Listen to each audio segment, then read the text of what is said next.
আব্বু, তুমি কান্না করতেছো যে?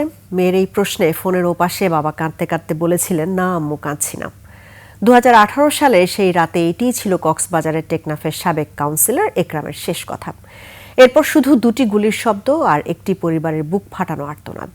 8 বছর আগে বন্দুকযুদ্ধের নামে ধামাচাপা থাকা সেই নির্মম হত্যাকাণ্ডের বিচারের আশায় নিহত একরামুল হকের পরিবার। টেকনাফ প্রতিনিধি নুরুল করিম রাসেল ও কক্সবাজার প্রতিনিধি আব্দুল আজিজের তথ্য ভিডিওতে আরও জানাচ্ছেন সমর ইসলাম।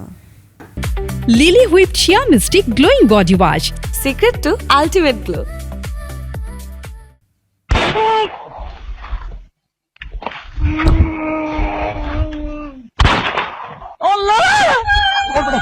পরপর দুটি গুলির শব্দ, তারপর ফোনের ওপাশে শুনশান নীরবতা। আয়েশা বেগমের সেই বুক ফাটানো চিৎকার আর দুই শিশুর কান্নায় টেকনাফের আকাশ বাতাস সেদিন ভারী হয়ে উঠেছিল। মৃত্যুর ঠিক আগ মুহূর্তে নিহত একরামের ফোনটি চালু ছিল।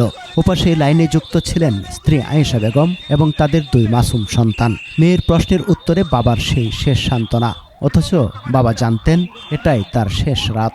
ফোনের উপাস থেকে ভেসে আসছিল বুটের শব্দ, গাড়ির দরজা খোলার আওয়াজ এবং কিছু কর্কশ নির্দেশ। আমি কোনো অন্যায় করি নাই। একরামের এই শেষ আকুতি ঢাকা পড়ে যায় বুলেটের নিষ্ঠুর শব্দে। ফোনের উপাস থেকে ভেসে আসা সেই কথোপকথন কোনো সাধারণ অডিও নয়, ছিল একটি পরিবারের বুক ফাটানো আর্তনাদ, রাষ্ট্রীয় নির্মমতার জীবন্ত দলিল। 2018 সালের 26 মে, তখন গভীর রাত। টেকনাফের মেরিন ড্রাইভ সড়কে মাদক বিরোধী অভিযানের নামে বন্দুকযুদ্ধের নাটক সাজিয়ে কেড়ে নেওয়া হয় টেকনাফ পৌরসভার সাবেক কাউন্সিলর একরামুল হকের প্রাণ। একটি সাজানো গল্প দিয়ে ধামাচাপা দেওয়ার চেষ্টা করা হয়েছিল এই হত্যাকাণ্ডকে। সেই থেকে দীর্ঘ 8 বছর অসহায় পরিবারটির চোখে ঘুম নেই।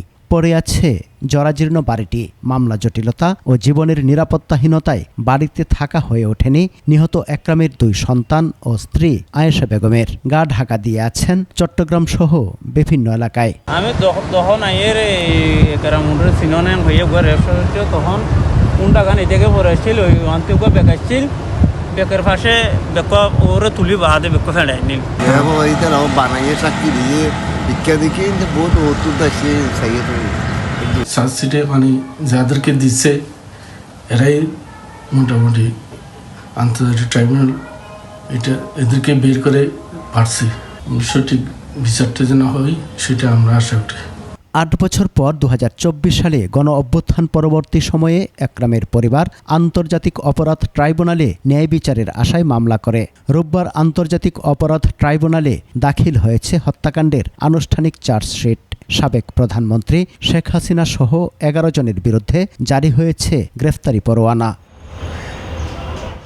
সমর ইসলাম, 21 টেলিভিশন।